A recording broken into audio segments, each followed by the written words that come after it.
Buenos días. Les voy a mostrar en una serie de vídeos lo que es el esguince cervical y cuáles son sus consecuencias. En el primer vídeo van a ver ustedes una demostración con un esqueleto de qué es lo que ocurre, el mecanismo de flexión y extensión forzado que se produce en la columna. A modo de dummy, vamos a intentar explicar en qué consiste el esguince cervical o el síndrome del latigazo cervical o la cervicalgia postraumática después de un accidente de tráfico por alcance. Como veis en el esqueleto, pues existen las vértebras cervicales que están aquí y veis estas raíces amarillas que son la salida de los nervios cervicales. Esta es la postura habitual que nosotros tenemos al conducir. Cuando se va a producir un impacto en una fuerza que va a venir hacia acá, hacia atrás, la cabeza va a experimentar una flexión y una extensión brusca. Es muy importante llevar el respaldo del coche en una posición que nos permita que evite esta hiperextensión.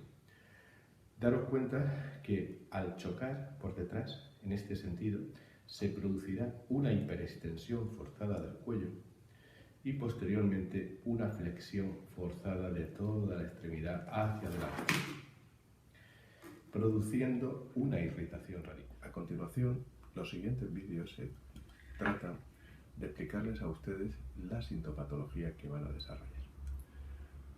Cuando se produce la flexión y la extensión, deben de ver que en esta columna cervical que les estoy mostrando existen unos huesos que se denominan vértebras. Entre ellos existen unos discos vertebrales. Esos discos vertebrales son los responsables del movimiento de la columna vertebral.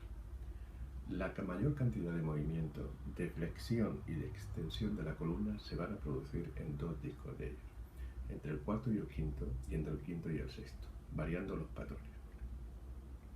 De otro modo, los movimientos rotatorios de la columna se van a producir fundamentalmente entre el occipital, que es el hueso que soporta la base del cráneo, este de aquí, y la primera vértebra, denominada atlas, y el axis. Ahí es donde se produce fundamentalmente los movimientos rotatorios.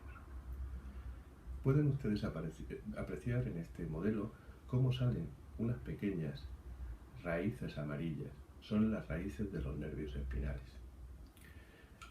Y además de ello, pues pueden ver esta arteria roja, que es la arteria vertebral. La arteria vertebral son dos y a nivel del atlas se une para después entrar a la base del cráneo como la arteria cerebral posterior, que da irrigación a todo lo que es el cerebro posterior y a la zona del conducto auditivo. ¿Qué sintomatología puede desarrollar una persona cuando tiene este accidente de tráfico? Pues en primer lugar, si se produce una flexión y una extensión, estas rejillas se pueden estirar. Son síntomas que se manifiestan por parestesias en los dedos de las manos, parestesias a lo largo del hombro, por ejemplo. La raíz C5 suele dar un problema a lo largo del hombro.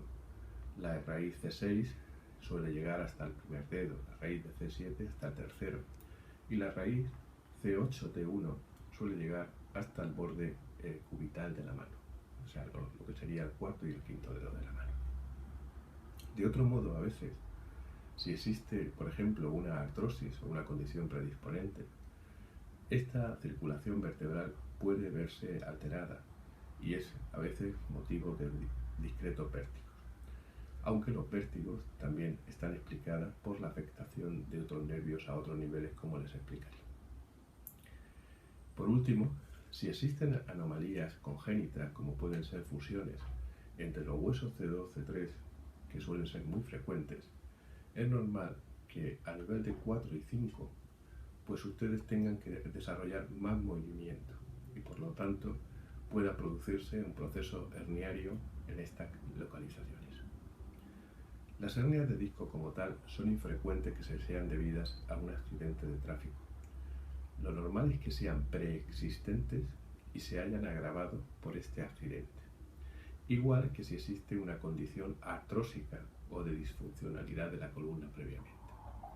Es más importante para nosotros saber cómo se mueve la columna, viendo con radiografías dinámicas ese movimiento que a veces ver una resonancia.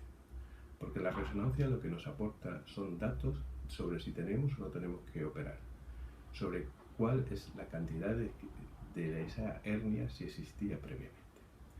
Bien, en los siguientes vídeos les iremos explicando anatómicamente a qué se deben muchos de los síntomas que ustedes nos van a consultar.